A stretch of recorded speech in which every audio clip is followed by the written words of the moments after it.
Is it just me, or did anyone else not take in that the days of the week in Tamil have the exact same names as the planets? Here's what you missed in Tamil class. So, the days of the week in Tamil, or Kilamai Natkal, are Nyairu, Tingal, Sevvai, Pudan, Vyalan, Velli, Sani. And now the objects part of our solar system, or Surya Kudumbam or Surya Mandalam, are Nyairu, Pudan, Velli, Tingal, Sevvai, Vyalan, Sani, and so on. You see, they're the exact same words. And naturally, this kept me up at night. I was wondering, how could this be? But first, I did want to point out you can differentiate between the two words. If you wanted to say, let's meet next Wednesday, you could say, Adutha Pudan Sandipom. Or you could say, Adutha Pudan Kilamai Sandipom. By using the word Kilamai, we're specifying that we're talking about a day of the week, although you don't always have to use it. The word Kilamai can mean day or week depending on the context you use it in. Now, what's interesting is that not just in Tamil, but in many languages around the world, the days of the week are based off of the same planets. So, collectively, our human ancestors understood this important relationship between the days of the week and the objects in our solar system. Okay, so the first question I had was, which came first?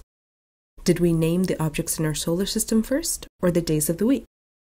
We can actually answer that by using the Tamil grammar rule of breaking down a word to better understand its meaning. Let's take Friday and Saturday, or Velli and Sani. Velli refers to silver, the white metal. And although it depends whether you're looking at pictures or with your naked eye, but Venus is a pearly white color with yellowish hues. So we can see that the planet Velli was named based on its appearance. And the word Sani means cold water. We also see this word in Aveyar's Atichudi, an ancient collection of single-line poems. The line Sani Niradu translates to bathe in cold, fresh water.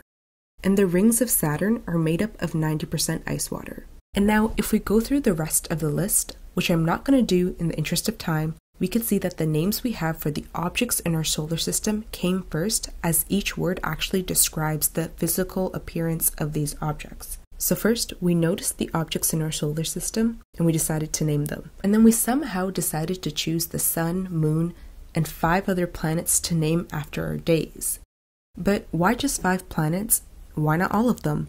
And why in this particular order? For starters, other than the sun and the moon, Mercury, Venus, Mars, Jupiter, and Saturn are actually the 5 brightest planets that can be seen by the human eye. And of course, their visibility depends first of all on light pollution, but also the interaction of light with the sun and other planets and their actual position. Now, the next question I had was, is this order that we have today, is that based off of how far each planet is from Earth?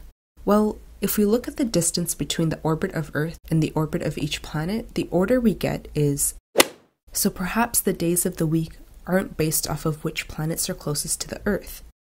How about which planets are closest to the sun? Well, this is the order, and that also doesn't seem to fit either. At this point, I was a little stumped. When I spoke to the elders in my community, they told me the reason for this particular order is based on which planet has the most influence on each day, meaning that Nyaitu Klama is influenced most by Nyairu, Tinga Klama is influenced by Tingal, and so on.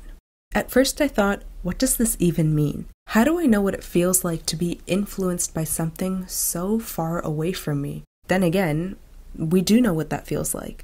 Let's take the sun for instance. Yes, it's roughly 150 million kilometers away, but it plays a key role in allowing all life to be. From evaporating water in the atmosphere giving us rain, to allowing the food we eat to grow. Or the moon. The moon's gravitational pull affects the ocean and tides. And in many cultures, the moon is also associated with women's menstrual cycles. In ancient Tamil society, if women were having menstrual issues, they would sit under the moonlight as it helped to regulate their periods. So this idea of each day of the week being influenced by different objects in our solar system isn't so far-fetched, and actually it's talked about also in many other cultures around the world. And this actually seems to get a little bit deeper. Maybe you've heard of the word Orai. It will commonly come up in Joseum or astrology. This tells us that for every hour of the day, a different planet is actually influencing Earth. But whatever planet is dominating during the start of the day is the planet that has the most influence over the entire day, hence we name the day after that particular object or planet. What I found interesting was that in the book Empire of Time, the idea of Orai seems to be present in ancient Babylon. The Babylonians were an ancient civilization who lived in the Mesopotamia region and were known as one of the earliest human civilizations. The Babylonians are said to have created the order of the days of the week based on how fast one celestial object moved from one constellation of the zodiac to the next, and they ordered it from slowest to fastest. So they got Saturn, Jupiter, Mars, Sun, Venus, Mercury, Moon. Then, it seems like they applied what we call Orai today. Each hour during the 24-hour day is influenced by one of the celestial objects over a 7-day period. They named each day after the planet that dominated the first hour of the day. So the first day would be Seni. And then if you would count to the 24th hour, the 24th hour would belong to Mars, and then the first hour of the next day would be given to Nyairu, making it a new day. And if you count hour by hour like so, this is the order that I got. Sani, Nyairu, Tingal, Sevvai, Budan, Vyalan, Velli. So, is this the rule that everyone followed around the world?